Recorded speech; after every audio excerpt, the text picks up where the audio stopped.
What's up, everybody? Season 29 Split 2 has been out for a week now, so we've had a little bit of a chance to see how the meta shakes up, what legends are really strong, what weapons are really strong, and how everything's playing out, so we can make adjustments to our initial tier lists that were based purely on the patch notes and Season 29 Split 1 meta. The biggest mover of this split has definitely been Seer. His pick rate has soared above Axel's, and he's really powerful with his silence and all of his buffs. We thought that it was going to bump him from a low tier legend into the B tier, but we were definitely wrong. He is a strong S tier legend right now, and his faster tactical, his improved ultimate, and his smoother passive just makes him one of the strongest legends in the game right now, and probably the strongest he's been since he was released. And when he was released, he was super overpowered. I would expect that he will be nerfed in the near future. Axel is still really strong. The nerfs toned her down a little bit, but she still controls a lot of space in the fight, better than almost any other legend,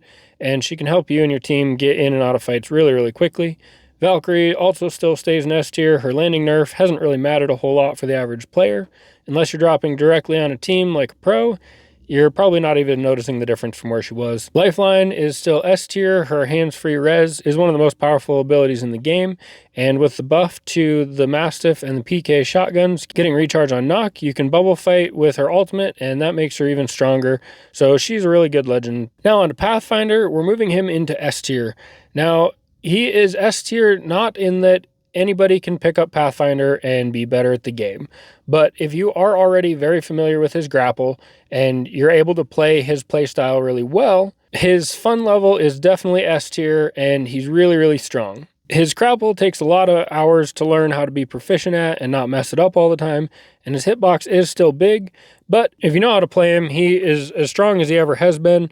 If you are trying to learn him, now is a great time. He's one of the strongest and definitely the most fun legends in Apex right now. We also gave Ballistic a little bump up. Last week we expected him to go up into the B tier, but seeing how players are using his new Whistler upgrades and silence ability is proving to be stronger than we thought he would be. So he moves on up into the A tier. And the last change to our list is Bangalore, and we have bumped her up into the A tier. A lot of people thought that us putting her in B tier meant that she was a bad legend and she shouldn't be played ever, but that wasn't our point at all. Bangalore has always been one of the most versatile legends in Apex. She can fit into almost any squad. The reason we rated her lower is because the average controller player like us loses aim assist in smoke. Overall, her versatility does put her in the A tier as a legend overall. She's just harder to play when you don't have aim assist. On the weapon side, not a whole lot from our original tier has changed. The PK and the Mastiff are really strong if you can hit your shots. Getting the regen with the Executioner hop up is really powerful. One note is that our A- tier, we're getting a lot of backlash that the Wingman and the RE45 are the best guns in the game, and we have them ranked at the bottom of our list. However, the A- tier on our tier chart is not a bad weapon. It is an S tier weapon if you're good with those weapons, and it's a C tier if you're bad with those weapons.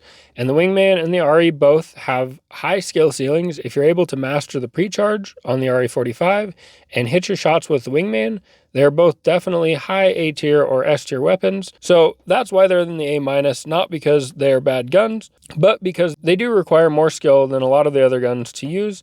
So if you're good with these weapons, please run these. They are great guns. If you're bad with them, maybe look towards our S tier or the other weapons in the A tier that are a little bit easier to use. That wraps up our tier list update. Make sure to drop a comment down below with what legends and weapons you're running this split, and we'll see you in the next one after the kids go down.